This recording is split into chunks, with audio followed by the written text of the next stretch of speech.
topic, benchmarking and quality improvement projects in the NICU. I have nothing to disclose. And for those who doesn't know Latifa Hospital, we are based in Dubai with 64 beds, level 3 and 4.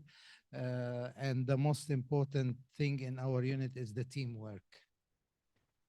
This is some of the references. I'm going to speak quickly about quality improvement projects and give an example, some examples how it can be very useful in your units. So, looking at the burden of the prematurity worldwide, we have almost 15 million babies every year premature they are born, and 1.1 of them they die per year. And when they look at the causes of these problems, the preterm complication 35% and intrapartum related 24%. So already we have a huge problem related to the prematurity, and definitely it needs proper attendance. Safety in the NICU. When we speak safety about in an ICU, we want to eradicate medical errors. And when we say medical errors, it is failure of planned action to be completed as intended for the use of wrong plan to achieve an aim. On average, there is 1 in 10 patients. And if you look at the prematures, you will find that the very low birth weight, they have almost 57% versus only 3% in the hospitalized term infants. So we have huge number of preterm, and on top of this, we don't want to add a problem to them related to faults, which we make it ourselves. So usually we have errors, we have near miss. We will not go on this, but this is related to this. In order to avoid any problem which happen when an error happen, or it result in a death of a baby, for instance, it become a sentinel event, then you do a plan or you do a quality improvement project to solve the problem. So common reports of adverse events in the NICU, you can see infection, catheter infiltrate, extubation, intracranial hemorrhage, ischemia, all these can happen. And out of these things, 10% resulted in death and 23% resulted in permanent harm and mental disability. So that's why it's very important to look at the patient safety. And the other thing which we want to look at is the quality improvement. Quality improvement is the combined and unceasing efforts of everyone to make changes that will lead to better patient outcome, better system in the unit, and better professional development. And patient safety is avoidance and prevention of unintended or unexpected harm to people during. Both they are interlinked and they walk hand in hand.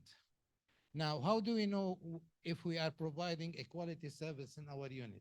Usually we look at the reports, the feedback of the patients, the complaint, adverse events, patient outcomes, audit targets, all these things. It gives us an idea. If something wrong happened in the unit, if a baby, a big infiltrate happen and his leg become indurated, then this is an event which happened. Most important, make it a habit not to blame in the first time, even in the second time, but you have to use it as to find a solution for this. And how do you find solution? Actually, these things, the outcome of these things is always a trigger for a quality improvement project. And quality improvement project, there is a lot of models which you can utilize it to do a quality improvement project. They are almost all the same. No one is superior to another. Some differences are there.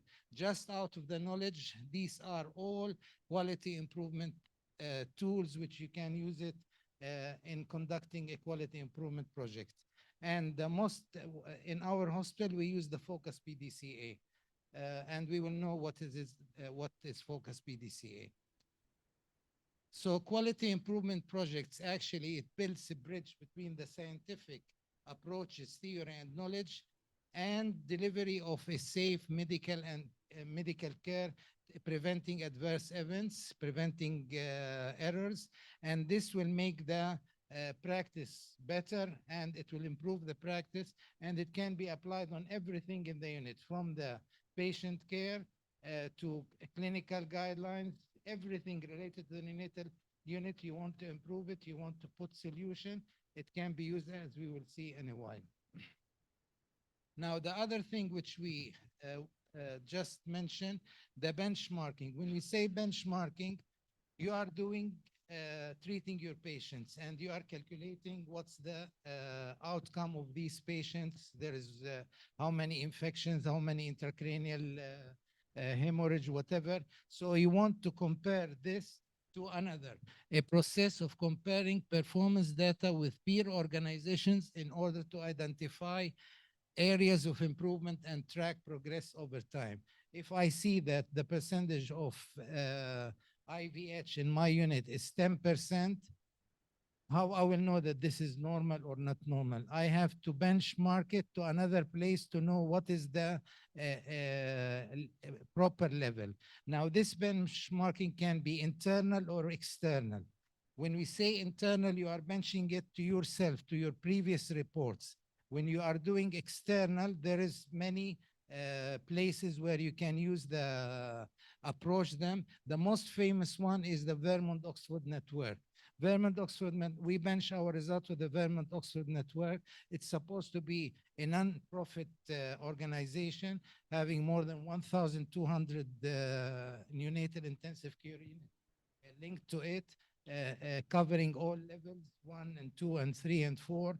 And when you register with them, usually you register to the level of your unit. If you are level 3, you will put level 3, level 4, level 4, and you will be benching your results to a pool of neonatal intensive care units worldwide. So the hospital, it is a hospital numeric comparison of the key performance measures indicators in an ICU. These are the things which we benchmark and they are offered. So this is actually is all the morbidities and mortalities which happen in any neonatal intensive care unit. So when we started in 2007, for instance, we found that ROP was relatively high. We'll see what we did. Infection. So it gives you in a big pool of units what is the outcome and what is the you can say proper level of infection, of IVH, of bronchopulmonary dysplasia. So you can decide you need to improve, you need to do any more actions in your unit to improve the service.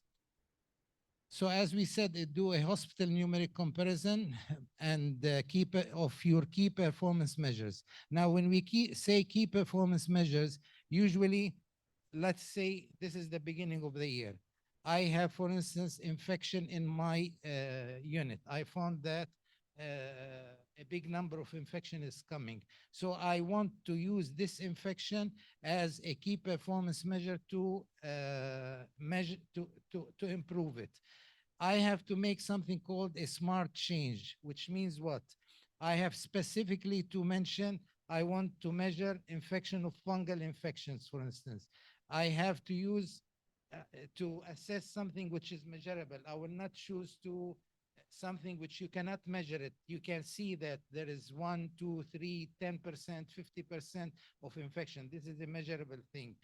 It is achievable, it's realistic, and it's timely. You put it in a time frame that I'm going to do this project from day 1 in the year until day 1 in December.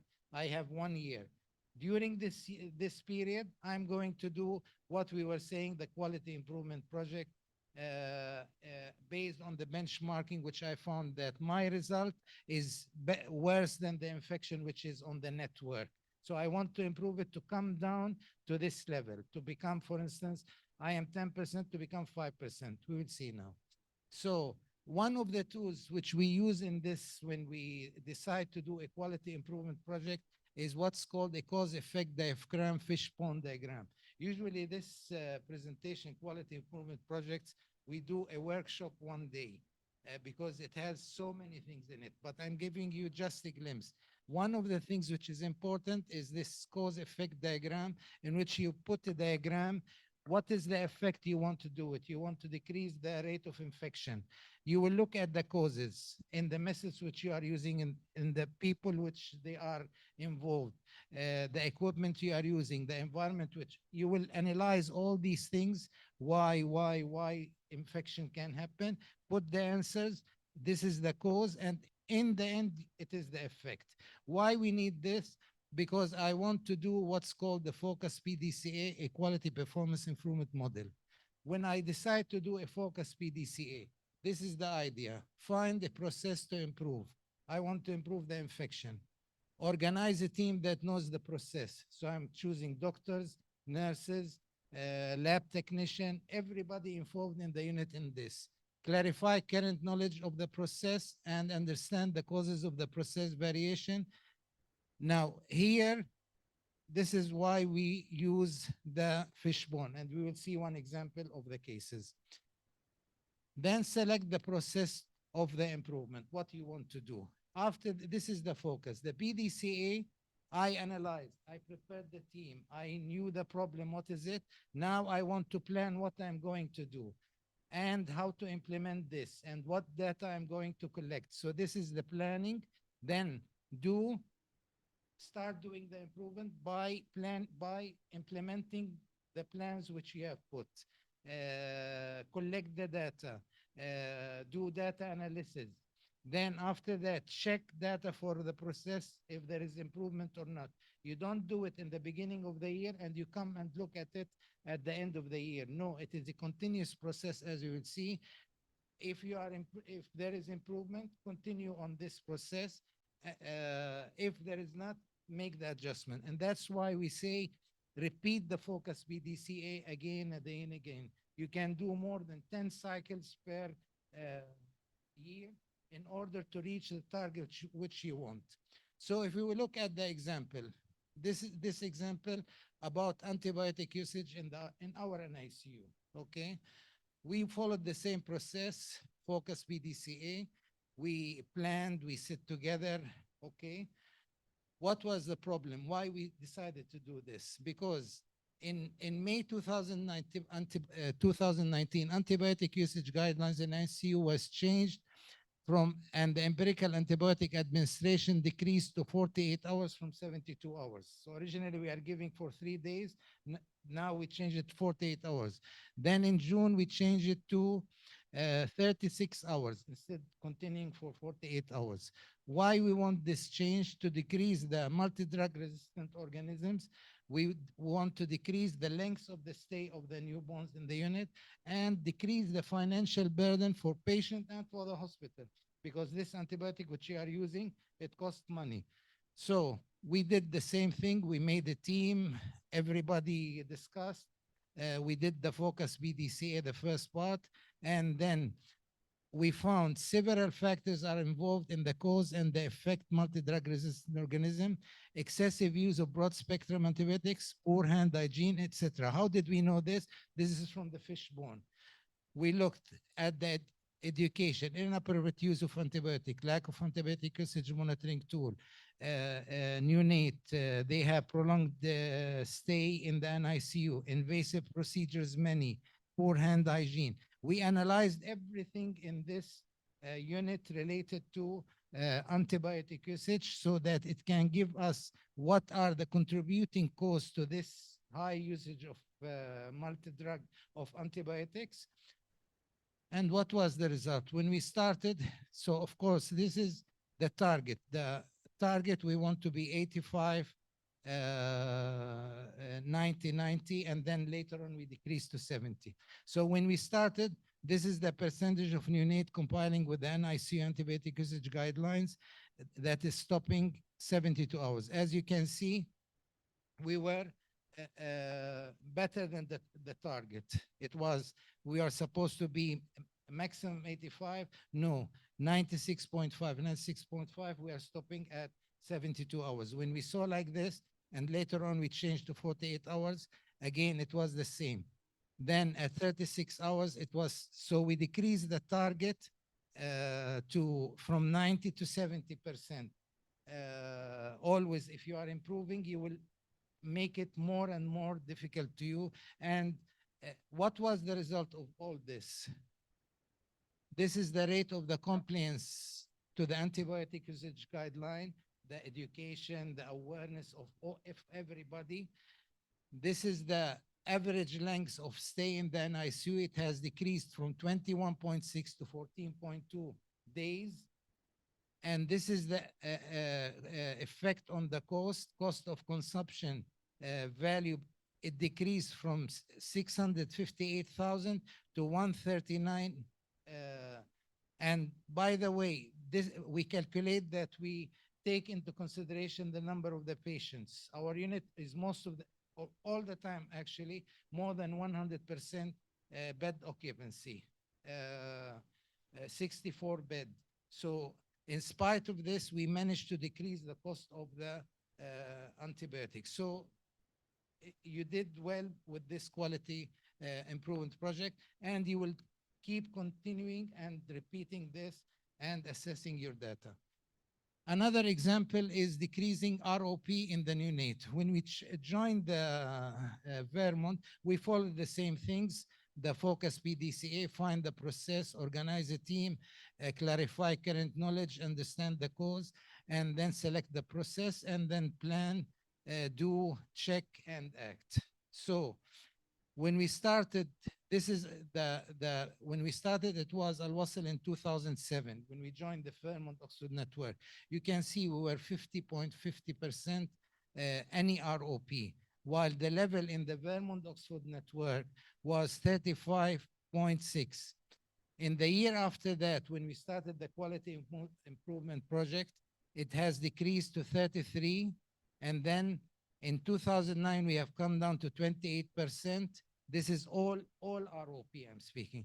Severe ROP, we reached 1, while in Vermont it's 7.6. This is in 2009. So, and all the same, we achieved our target by the quality improvement project, which we did. If we look in 2021, 2022, I will get the result very soon, usually in April. So that's why I put 2021. Total ROP, which in our statistics is 4.9%. Only 3.9% they needed intervention, while in Vermont it is 6%. So you can see there is a good achievement of the target. You saved your patient. You provided a quality care, because in the end, when these babies comes to you, it's a man. You are responsible to give the best thing and to prevent any harm to these babies. This is one of the things which we utilize, for instance, in reducing. I mean, we put a sticker on the incubator, and parents will even alarm the nurse that the oxygen is decreasing, decrease the oxygen. The last example is management of hypoglycemia in the first 48 hours. We noticed that there is an average admission to our NICU.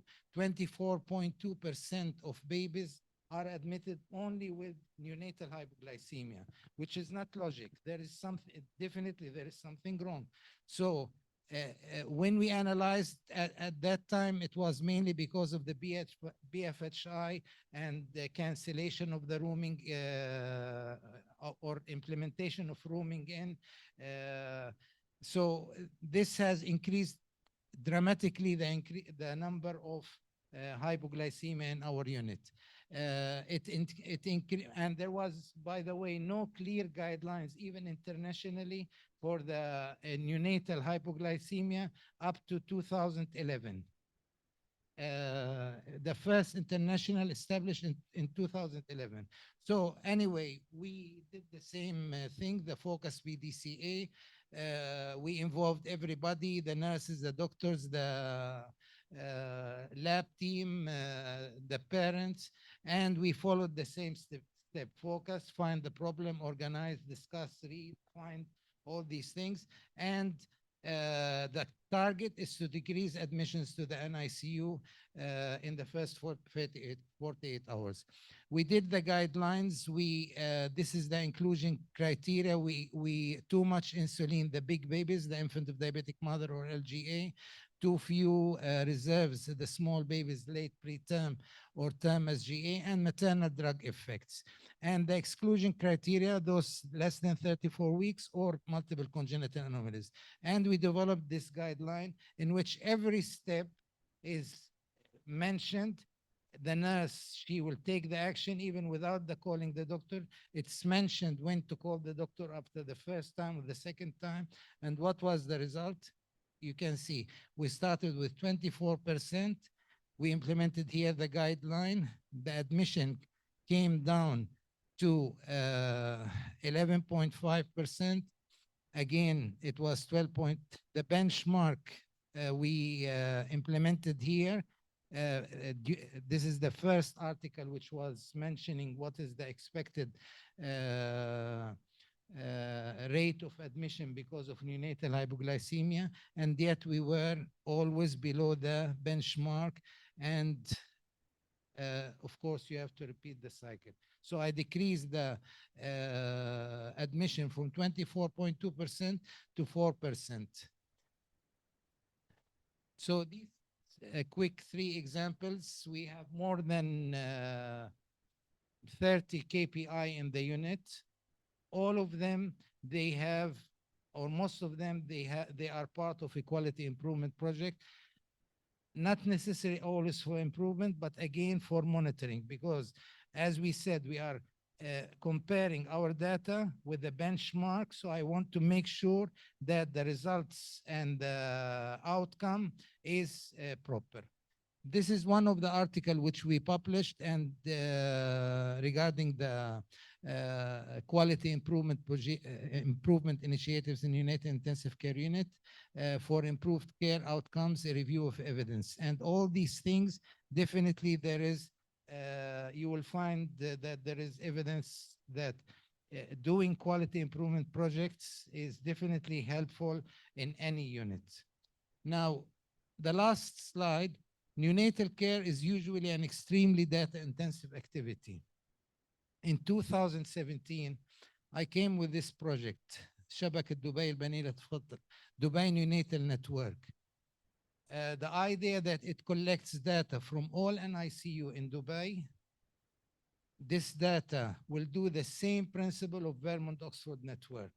Even better, it is designed with ICD-10 coding, all drop minor, highest level of information security, and it was launched and it's now available on the net in Dubai Academic Healthcare Corporation from 2018. Password, we even tested on 20 units in Dubai at that time when I started the project. 20 units in Dubai, and it gives you the data in the same way like Vermont comparison with rates and everything. And I was following all these years in order to, when it will become effective, when it will join the practice. The last feedback was that we did in Dubai something called NABID, which connects all the units of neonatal intensive care units in Dubai together. I can, or the hospitals, if there is a mother admitted in X hospital and she comes to us, I can go to that file and see. So it's a system for connection of the hospital. They said once we finish this, it will be implemented, and they're expecting within 1 or 2 months. So hopefully it will come. Then this will be an excellent opportunity. So take home message, neonates get admitted with their own problems. Please let us not add morbidity to the sick neonates. Monitoring and improving outcome by quality improvement projects and benchmarking should be an ongoing process and not just one time. It is an essential process in the NICU for, as I mentioned in the beginning, better patient safety, better outcome, better performance, and you can use the Focus PDCA. It is a very simple process. And finally, regular benchmarking can help you track the progress and identify new best practices. Like you saw, we did the hypoglycemia guidelines because of this. Thank you.